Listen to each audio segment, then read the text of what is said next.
Hello, everyone. My name is Ryan Cam. John Wick Chapter 4 is officially in theaters, and it made $170 million. So, yeah, that's a very good thing indeed. But now it is time for a spoiler discussion, and I could not do this alone. I had to bring on someone who I've had on the channel before to talk about Black Panther Wakanda Forever. It is Cody from the channel The Brock Ops Side. Cody, how are you? I'm doing well. How about you? I'm doing fantastic. Excited to talk about John Wick 4. And I guess I should get it out of the way. This is a spoiler warning. Cody and I are going to be talking about this movie in depth, about everything that happens. So if you have not seen the movie, go and see it. I'll have a spoiler-free review linked in the eye in the right-hand corner if you want to hear my spoiler-free thoughts. And from this point on, we're going to be talking about all the deaths, all the major happenings that go on in John Wick Chapter 4. So before we dive into the spoiler talk, Cody, tell everyone about your channel. I know your big series is your Is It Worth It series about IMAX experiences. I know you just did a February haul video about a week or so ago. Yeah. Yeah, so my channel is the Brock Side. It's a place to live, talk, and buy movies. And yeah, like you said, primarily I talk about the IMAX releases for major movies. So that's kind of like the big thing at the moment. Also talk a bit about physical media and things like that. And yeah, if that's anything you're interested in, make sure you subscribe. Yeah, Cody's channel will be linked in the description. Go give him a subscribe. He just crossed 1,000 subscribers, so congratulations to you for that. Oh, I thank you. know, and I don't want to give too much away, but I hear you got big plans for Indiana Jones 5. A lot of content Oh regarding yeah. that coming your way. Oh yeah, definitely. Yeah, so Stay tuned. be on the lookout for all of that. And like I said, Cody's Twitter and his channel will be linked in the description. So before we go into like major spoilers, Cody, have you seen the movie? What were your like brief thoughts? My brief thoughts are this is arguably the best one of the series, I think. It's a very rare franchise where I think each one just gets better and better every single time. Especially this time around, the action just elevated, cranked up to 11. The characters have this great dynamic with one another. It's got some great emotional depth to it. And ultimately, it's a movie that's nearly 3 hours long, but I would have been okay with it being even longer, honestly. I didn't want it to end after a while. Yeah, the movie soared by. Like there were parts that I was like checking my watch just out of habit and be like, "Whoa, like, we're 2 hours in and it felt like nothing." So it is Yeah. very efficient, and it's rare for a series like this to be 4 movies deep, and the quality has only gone up. I think, and I don't know how bold of a take this is. I think the only series that can come close is maybe the Lord of the Rings trilogy, where each one gets better, Mm, but that is a trilogy. It's only 3 movies. John Wick has honestly gotten four at this point. And I'm not comparing yeah. the two. It's just I'm saying the closest thing that I've come from my experience is that Lord of the Rings went up and John Wick movies only got better as they went along. Right. Yeah. Absolutely. I think the biggest spoiler coming out of this is, well, John Wick is sadly no more. Baba Yaga finally met his end. And I think honestly, Yeah. I've meditated on this for a couple days now. I think this was the logical stopping point for John Wick. I didn't really think you could go any further than that. I mean, he literally takes out the head of the high table and then he finally passes on. So I Right. really, if they went to chapter 5, I honestly wouldn't know what they would have done there. But I think this was as Mhm. satisfying a way to end this series as you could probably ask for. Yeah, definitely. I mean, I've seen the movie twice so far, and each time it's like it really hits you.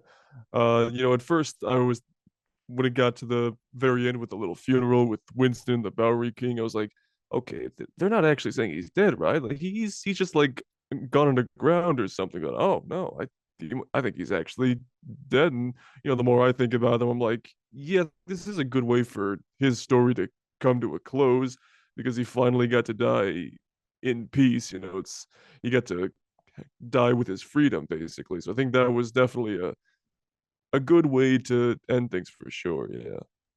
It's a shame, but I'm glad it ended this way. I think the line that really really hit the nail on the head on what the character of John Wick is all about. I believe Clancy Brown's character, the not the Reaver, I can't the Harbinger. The Harbinger Yeah, says that John Wick is a man is a ghost in search of a graveyard. I believe he says that, or Marquis says that, I forget. I But think it's a marquee that says that. you know what? Yeah, you're right. You're absolutely Yeah. right. Marquis does says that.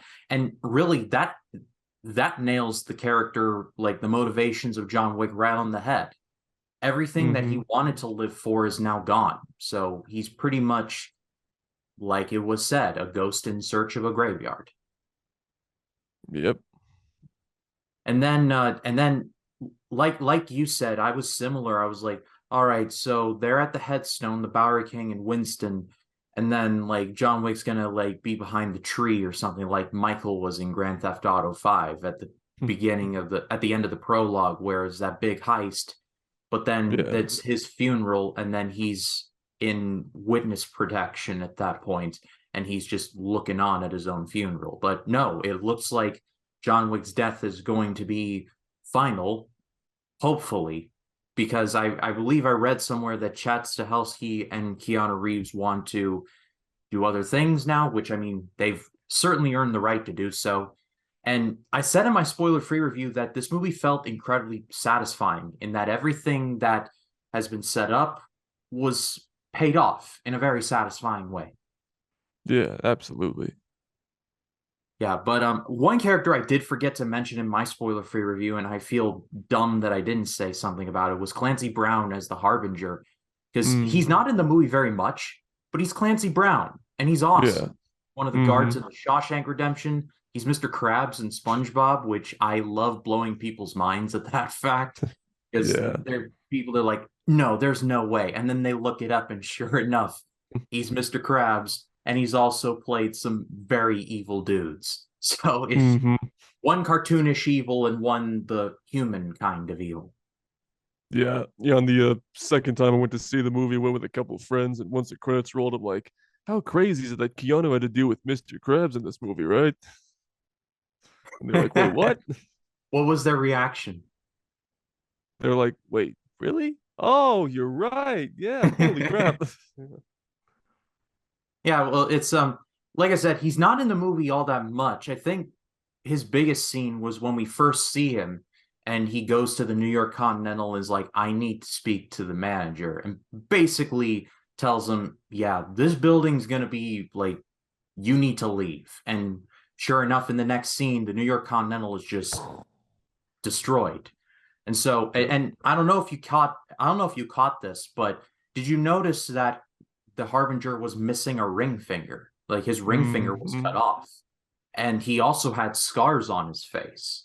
So Yep. he must have done something to make the High Table really mad in order for that to happen to him. If we know anything about what happened to the Bowery King in Chapter 3 and what happened to John Wick in Chapter 3 when he had to do the thing Mm-hmm. to his finger. Yep. Just kind of just a couple little things that aren't verbally referenced in the movie, but kind of just give you some more background. Like, okay, this guy's had his run-ins with the High Table in the past. He's had to go through similar rituals, initiations. So I think it just has a little bit of world building in there. Yeah, there's been some rumors that there's going to be a Continental spinoff series with Winston and I believe one other character. I don't know how I feel about that because I mean, what's the point of doing anything John Wick related without John Wick involved in some fashion? But I feel like the world's big enough to where you could do something like that and maybe Yeah, get away with it. yeah. I think it's supposed to be a prequel show, from what I've heard.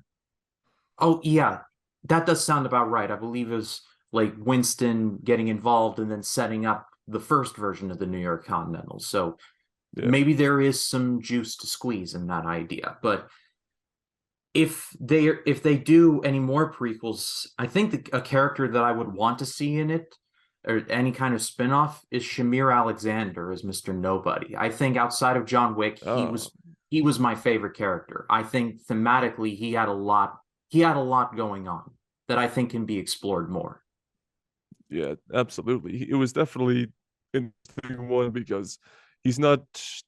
It shows like a different type of assassin or person in this assassin world where he's more of a tracker. He's trying to artificially inflate the price of John's head throughout the whole movie, which I thought was a really interesting idea. And all he's just after that paycheck basically, and then kind of seeing how he changes towards towards the end of the movie where John basically saves his dog from getting shot, and then he has a bit of a change of heart. I thought that was a nice little addition. But yeah, I think all the characters overall were very well rounded in terms of development and their dynamic with John himself.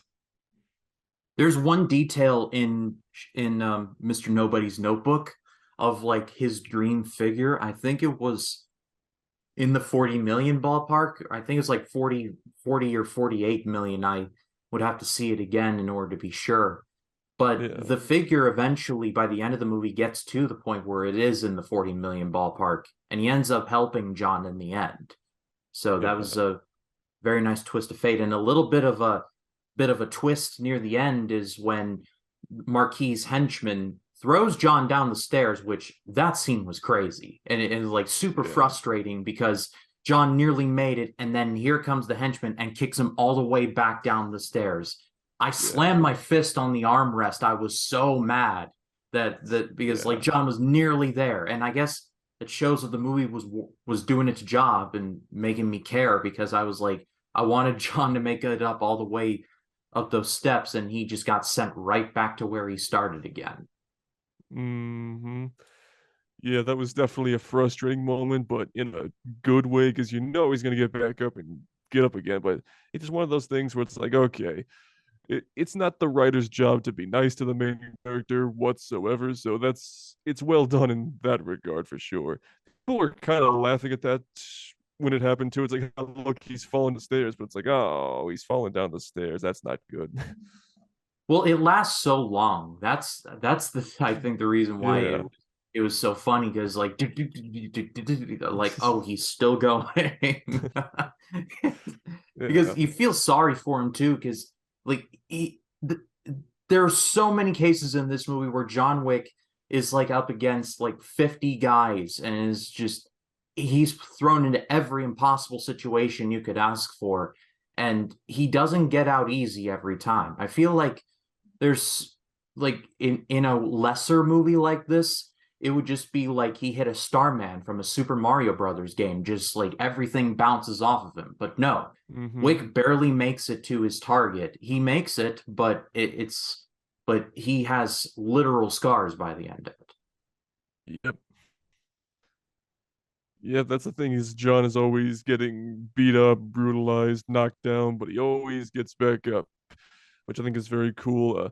I feel like throughout this movie, he feels just a tad more invincible than he was in other movies because he's like constantly falling off of rooftops and plummeting several stories. Where I think there was an interview a week ago where somebody was asking Chad Stahelski and Keanu Reeves, so how many times should John have broken his back in this movie? And they're like, I don't know, I still made it count. There was a scene near the end where John is like trying to fight his way through Paris to get to the duel. I'm sure you know the one I'm talking about in the building.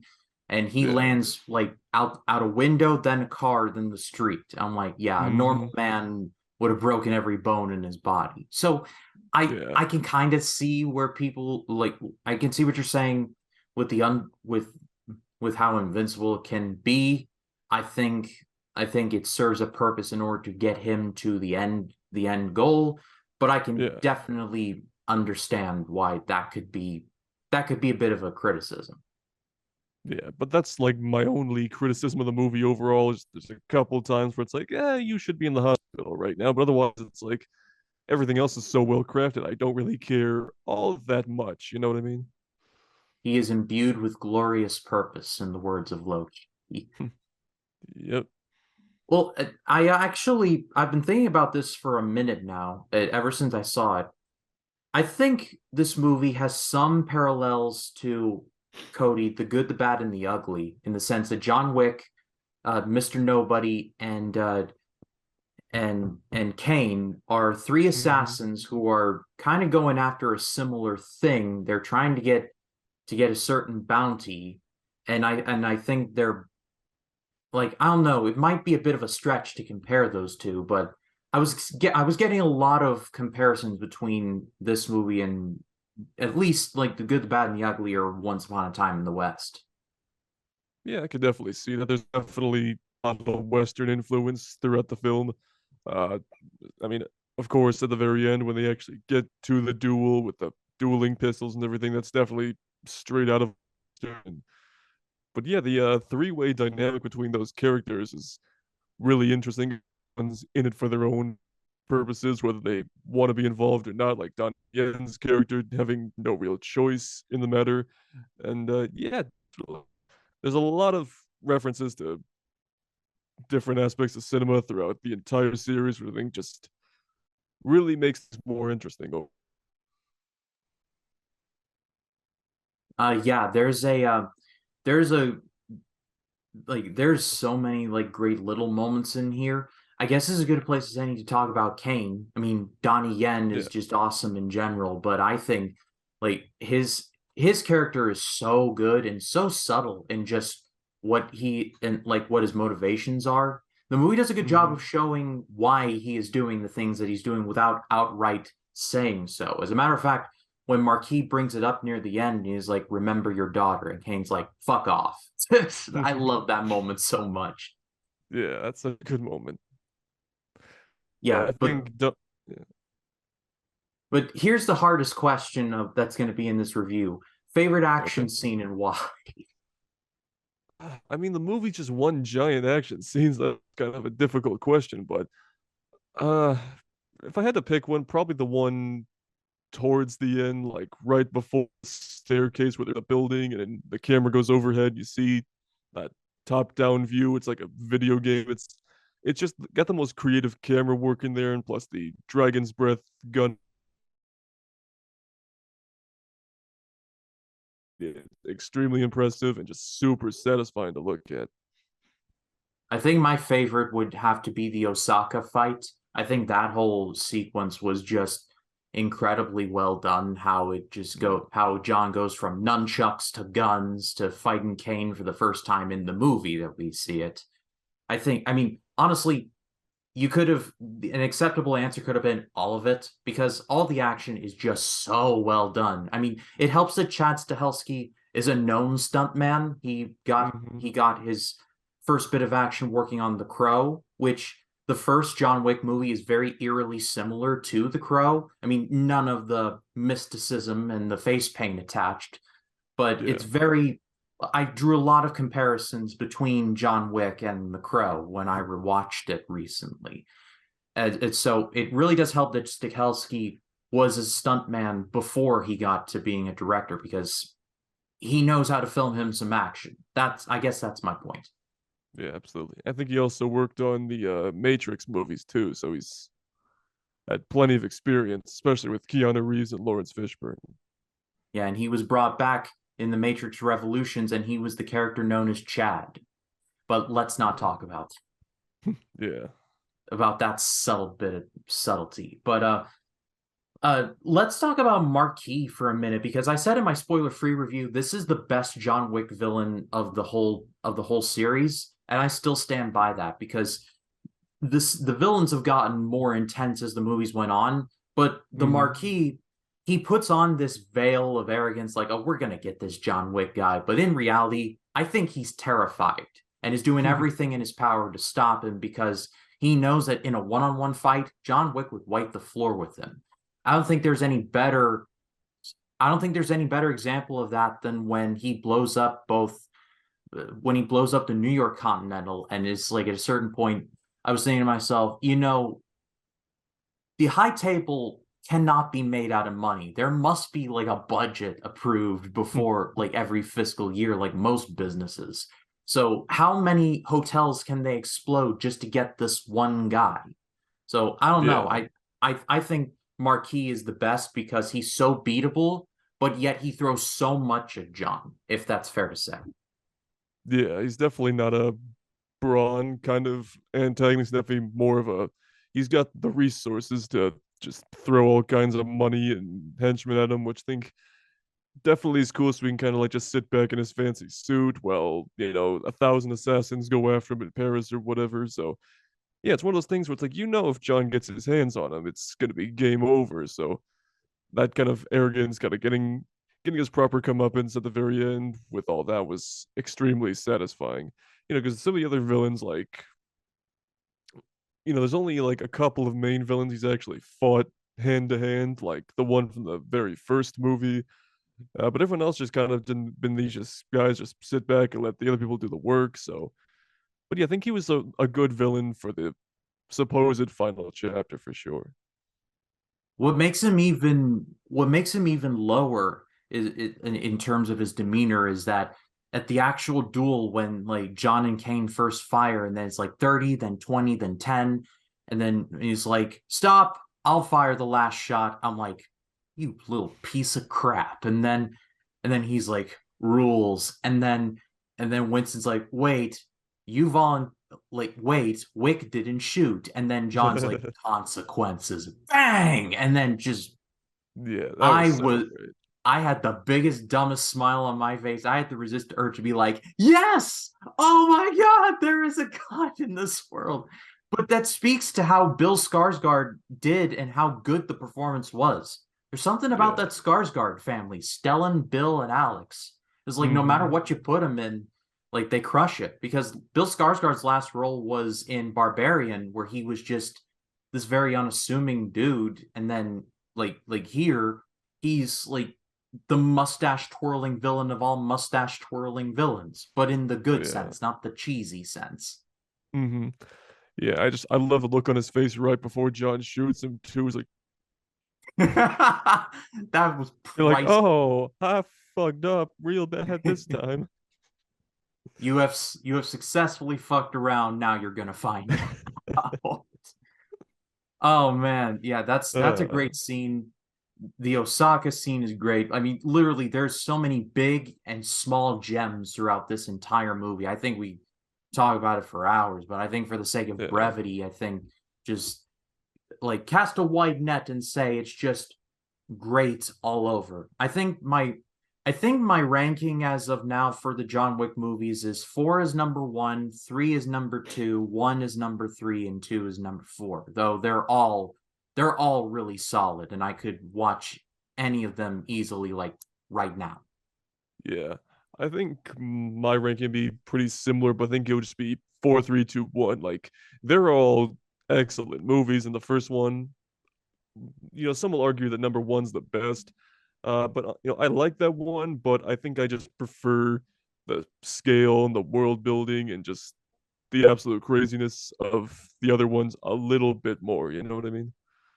Yeah, I see what you mean. And it's funny because some of my other movie friends in the space, they prefer number 1 as their favorite because of how smaller it feels and how much of a simpler story it is and how it just gets more insane as the movies go on. But while I like 1 quite a bit, it's very much like it can work as a standalone or as the big first piece in a bigger puzzle. Because the first one, if you really think about it with the context of the rest of the movies, it sets up subtly, but it sets up that there's more of a universe out there than they're really letting on. And I don't know if that was Yeah, intentional or not, but that's what I got from it. yeah, definitely. Because yeah, it is a lot smaller scale story, just a very straightforward revenge tale. But then you get the background of John Wick and his reputation in this inner circle, and you get little stuff like the cleaning crew, the gold coins, the hotel, the rules of said hotel, and different members throughout. So it gives you the idea that there's definitely more that you can do with this world and these ideas. And then you get 3 more movies that deliver on more and more of that each time. That's one of my favorite parts of each sequel, is just getting a little bit more lore, a little bit more world building. It's not till the third movie we find out that John was an orphan taken in by the one crime family. Their name escapes me at the moment, but just little things like that just are naturally woven. I think it's one of the strongest elements of these movies, aside from the action, of course. Yeah, I just call them the Russians because they're Russian. Yeah, But yeah, I know exactly the one you're talking about. It's a shame that they didn't bring back Angelica Houston for this one because I like her, I like her character, and I like the universe that they start to build, the whole ballet as a front to deeper things. If they were going to do a spin-off, I'd like to see a little more of that, if I'm being perfectly honest. they are. Oh, is that's the ballet, the ballerina one, right? Yeah, I think so. Oh yeah, I don't know what I was thinking of like how oh there's not doing it. I completely blanked on that, but thank you. No, Uh no. but yeah, I if they plan to do spin-offs, I hope they're at the very least good. I still struggle to like see how they're gonna do it without John Wick because John Wick's the beating heart. But I'm at the Yeah, very least intrigued. yeah. Well, I think John Wick is supposed to have some sort of involvement in the ballerina spin-off, so I don't know how that's gonna work. Probably some sort of prequel or maybe a flashback scene, but there'll be a little John Wick influence in the ballerina spin-off as far as I'm aware. Well, that'll certainly be interesting. Maybe they could do like a younger John and like this take place in like the 80s or the 90s or something when he's just getting started. I don't know. I'm Yeah, could be. spitballing, but if I were doing it, I think that's the route that I would go. Mm-hmm. Well, I think that's a good a place as any to wrap it up. I think we've touched on pretty much everything, unless I'm missing something. I think one thing I'd like to touch on just real quick is the ending scene with the funeral. I like how it was very small and self-contained. It was just Winston and the Bowery King and the dog there too. I feel like in a on in different hands, it would have been like every single living character that any association with John would have been at the funeral, like Donnie Yen, Halle Berry. Like I feel like it would have been easy to throw all those characters in last minute just for a little like callback reference thingy. But I like that it was only Winston and the Bowery King. Just kept it very simple, and I appreciated the movie for doing that. I'm yeah, I'm kind of glad they kept it small because remember in the context of the whole series, Halle Berry's character is still pretty mad at John for getting her involved in that when he was excommunicado. So I would imagine Yeah. that there would be some bad blood there. And Mm-hmm. so and Kane pretty much left at has left the I think left the business entirely. So maybe he's just disconnecting from all of that. So they paid attention to the continuity and they chose wisely on that one. So I did appreciate that. And besides, Yeah. the two characters that he interacted with the most in 2 through 4 was the Bowery King and Winston. So it made a ton Mm-hmm. of sense to have them be just those two. And when I saw the Yeah. dog initially, because I was concerned to be like, the dog's not in the hotel, is he? And sure enough, no, the Bowery King has him. And I completely Yeah. forgot about that. I'm like, oh, they killed another dog. But then sure enough, the dog is right there. So I'm like, whew, okay, that's a load off of my mind. And Yeah. I think one last note I just thought of is rest in peace to Lance Reddick as the concierge because his death, oh, that was so brutal and so cold hearted. But I Yeah. mean, Uh, but speaking of brutal for 1 second, sorry, I don't mean to cut you off there, but no, no, please. uh, so when I went to go see it a second time with my friends, for whatever reason, the movie had started like 5 minutes earlier than it was supposed to. So when we got so like at 6 o'clock on the dot, the movie started, and it got to the scene where the Marquis shoots Lance Reddick's character and dies, but the theater attendants paused the movie right after he got shot. And they're like, oh, sorry, guys, movie started too soon. We're going to start it over again. So we had to watch him die twice in that showing, which I thought was just a little messed up. But That sucks. Like I'm so sorry to you and your friends having to see that whole thing twice. That's brutal. yeah, it's like, could you have just waited like pause it like a minute sooner? That would have been, but yeah, that was interesting, I guess. Oh well, but rest in peace to Lance Reddick. He was subtly one of my favorite characters in these movies because He just was Yeah. so like he had one of my favorite scenes in chapter 3 where Mark DeCostas is going after Wick and Wick puts one hand on the continental step and then he's like, "Stop! There must be no business conducted on continental grounds." But DeCostas is Yeah. like, "He's excommunicado." And Lance Reddick is like, "And you will be too if you do not drop your gun." I'm like, Yeah. Oh, that was nicely so cool. done exploiting that rule. But yeah, I think it's clear to see that we both really love this movie. It's my favorite movie of the year so far. Creed 3 Absolutely. not far behind it because Creed 3 was awesome, but I still there was a couple things in it was like, I don't know about that. But this movie just is just excellent from top to Yeah, bottom. absolutely. Well, I think that's all for the both of us. But thank you, Cody. It is a privilege as always to have you on. Yeah, thank you for having me. Hope we can do this again sometime. Like I said, Cody's Twitter and his channel will be linked in the description. Go give him a subscribe and a follow on both of those. And if you like this video, please be sure to leave a like, comment your thoughts down below. If you like this video and you want to see more like it, hit the subscribe button, click the bell to allow notifications. That way when a new video drops, you'll be the first to know about it. For Cody, my name is Ryan Cam. Thank you so much for watching. Take care.